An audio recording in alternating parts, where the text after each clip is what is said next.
Growing up a woman. Ah, it means so much.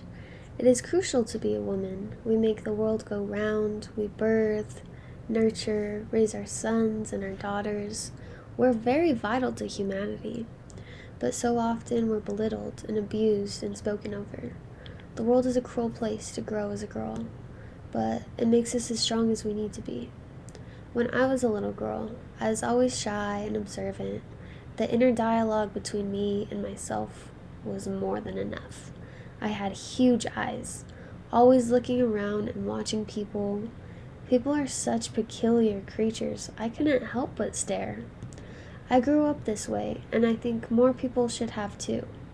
So, as this wide eyed child grew older and reached high school, I was more sociable and decided to start interacting with the strange creatures. A lot of them turned out to be very likable, but there are always the more cruel ones. You'll meet a lot of different people in your life, and it's important to distinguish.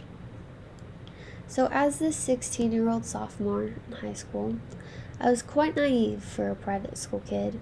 We really aren't as smart as the stereotypes claim. I went to St. Pius High School and learned more about people than I did classroom material. High school in general is a literal zoo with the different types of creatures, except the zoo is not fun and the animals are allowed to bite you. Anyways, life continued on and I eventually got my license.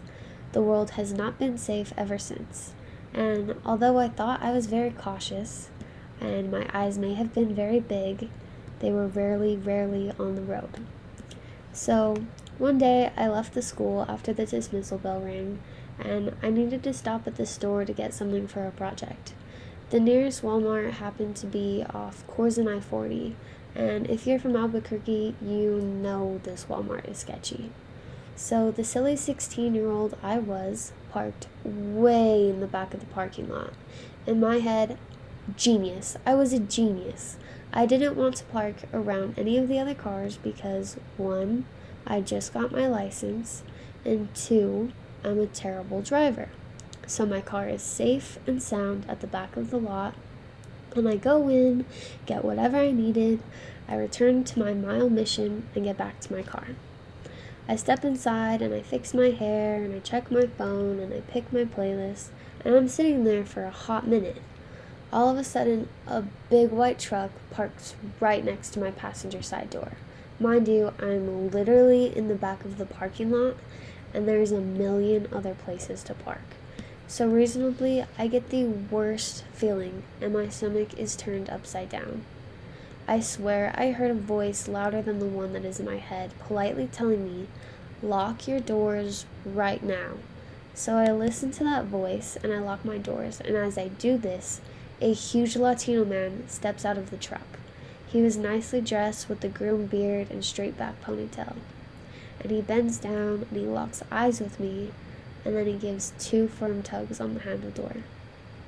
At this point, my soul has left my body, along with all reasoning, and I can best describe myself as a very dumb blonde in a scary movie because I could not get my keys in the ignition to quite literally save my life. So this man, just watching me fist fight my keychain, continues to calmly tug on the handle door. Finally, I get the keys in, I put my car in reverse, and I hit the gas so fast I would have killed someone if they were behind me because best believe I didn't check my mirrors and drove away as fast as my little car would let me. This experience stayed in my mind for so long after. I constantly replayed those moments in my head, imagining every possible scenario that could have happened had my doors been unlocked. Would he politely just be asking for some spare change or directions? Most likely not. I think, what if he had a gun and told me to get out of the car and get into the trunk?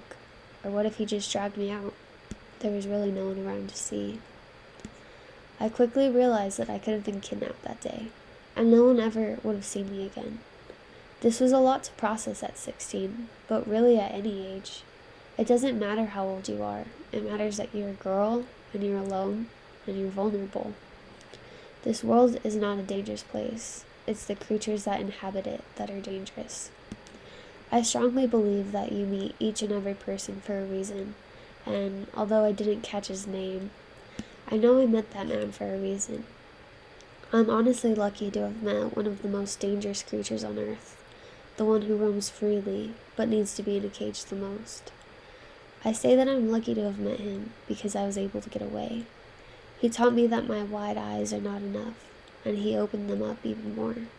He opened my eyes to the dangers that women face, the importance to be aware, and the vitality that it is to be cautious. Growing up a girl makes all the difference, but that's not to say that it cannot happen to young men. Every life deserves to be protected, but we must be able to protect ourselves. I don't want anyone else to meet the same man I did, and I want to make sure of it. So lock your doors, stay in largely populated areas, and listen to your instincts. I promise those things have the power to save your life. So open your eyes, my friends, to what the world really looks like. It may not be pretty, but it is real. Open your eyes for the women who are blindfolded, and open your mouth for the woman with tape over theirs.